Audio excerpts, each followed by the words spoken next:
Supportrices, supporters des Lions Indomptables, bonjour, bonsoir, dépendamment de où vous vous trouvez. J'avais dit que j'allais faire une vidéo un peu plus longue sur le tirage au sort des Lions, mais c'est parti.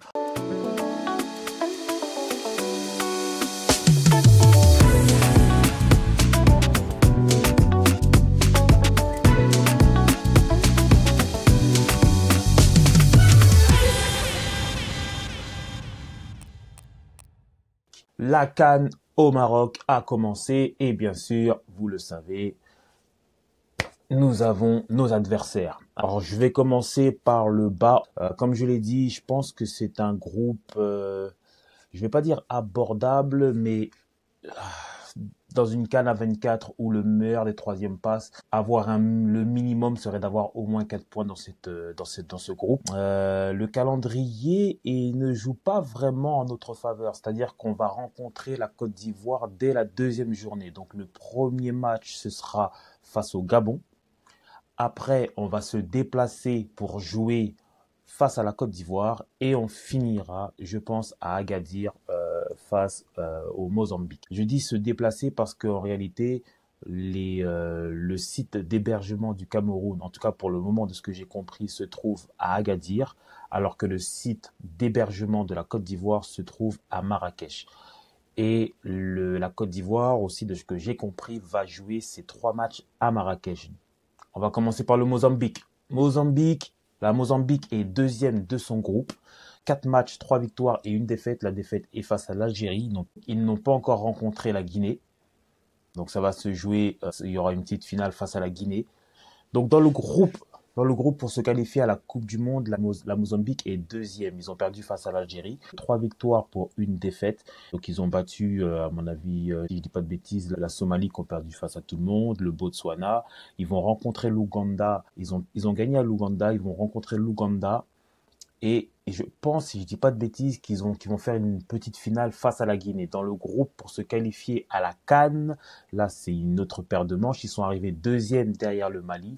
Et leur seule défaite, c'est face au Mali. Mais c'est bizarre parce qu'en fait, ils sont allés chercher le match nul au Mali, mais ils ont perdu chez eux face au Mali. 6 matchs, 3 victoires, 2 nuls et 1 défaite. Donc la défaite face au Mali, un nul face au Mali encore, et l'autre nul face à l'Eswatini. Mais ils ont battu aller-retour la Guinée-Bissau. Normalement, on devrait gagner aisément face au Mozambique. Et après, on passe à nos petits frères, les Gabonais. Donc, les Gabonais, eux, dans leur groupe qualification de la CAN, ils sont arrivés deuxième derrière le Maroc. Bon, le Maroc, eux, ils ont fait carton plat. 6 matchs, 6 victoires, plus 24 au goal à virage. C'est 26 buts pour 2 buts encaissés. Le Maroc, faudra qu'on en reparle. C'est vrai que... moi, je dis Hagra. Ils ont fait un carton plein quand même. Et tout de suite derrière, donc ils ont fini avec 18 points. Et tout de suite derrière, c'est le Gabon avec 10 points. Alors le Gabon, en fait, la seule défaite qu'ils ont eue, c'est face au Maroc. Ils ont perdu aussi avant ça face à la Côte d'Ivoire et face au Sénégal. Mais sinon, le Gabon, ben, ils ont quand même fait une très belle campagne. Il y a une chose aussi à noter. C'est que malgré le fait qu'ils aient terminé la compétition, en tout cas les qualifications en négatif, ils sont à -2, donc 7 buts pour 9 buts encaissés. Mais en fait, dans les 9 buts encaissés, c'est 9 buts encaissés par le Maroc. Sinon, après, contre le Lesotho et contre l'Afrique, la Centrafrique, ils n'ont encaissé 0 but. Donc, bien sûr, comme je l'avais dit dans la précédente vidéo, il y a le retour d'Aubameyang. Est-ce que Limina sera là aussi? Bouanga aussi qui joue en MLS.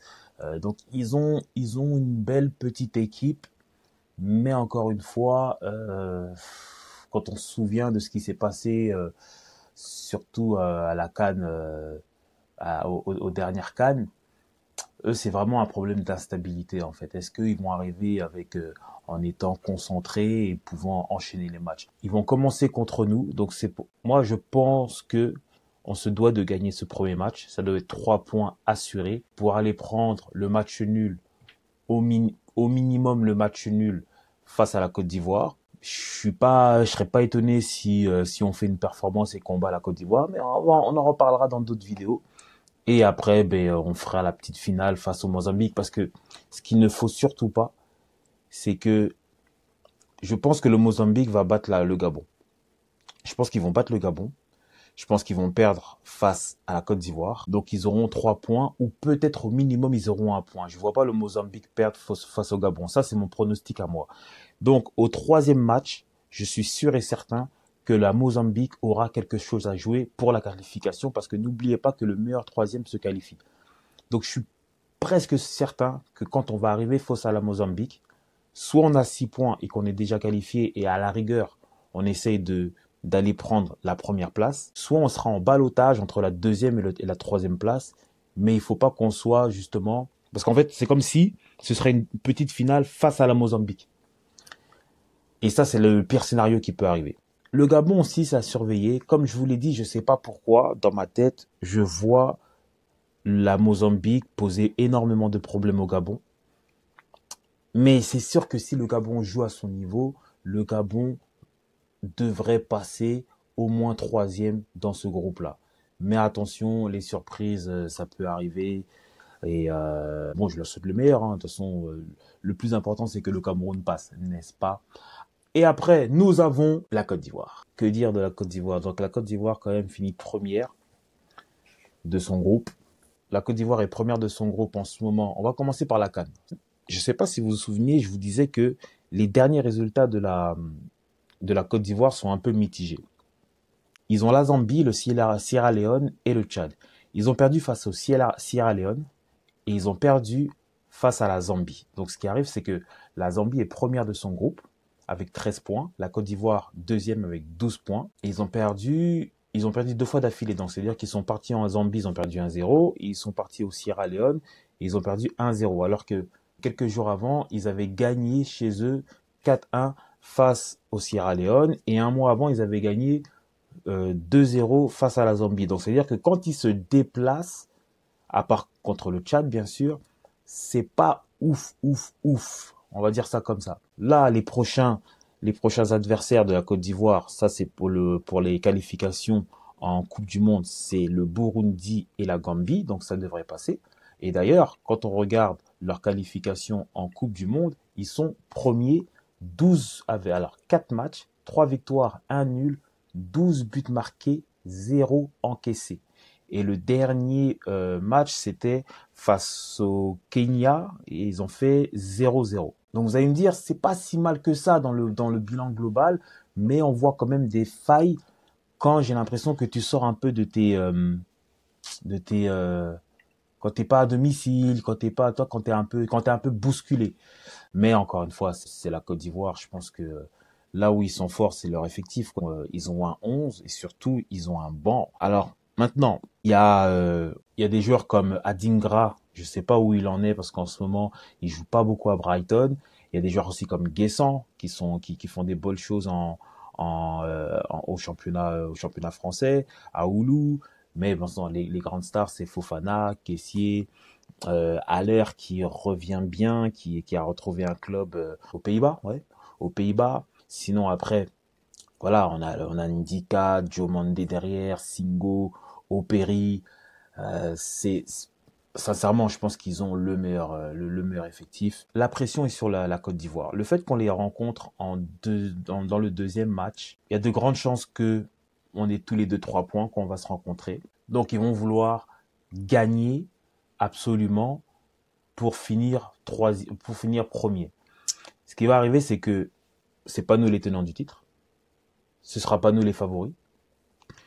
Donc, nous, c'est pas qu'on ne gagne, c'est pas qu'on n'a pas la pression, qu'on n'a rien à perdre. C'est pas ce que je suis en train de dire, mais c'est que je veux dire que la pression sera du côté de la Côte d'Ivoire. Et on sait très bien que le Cameroun est toujours plus fort quand il est le chassé et non pas le chasseur.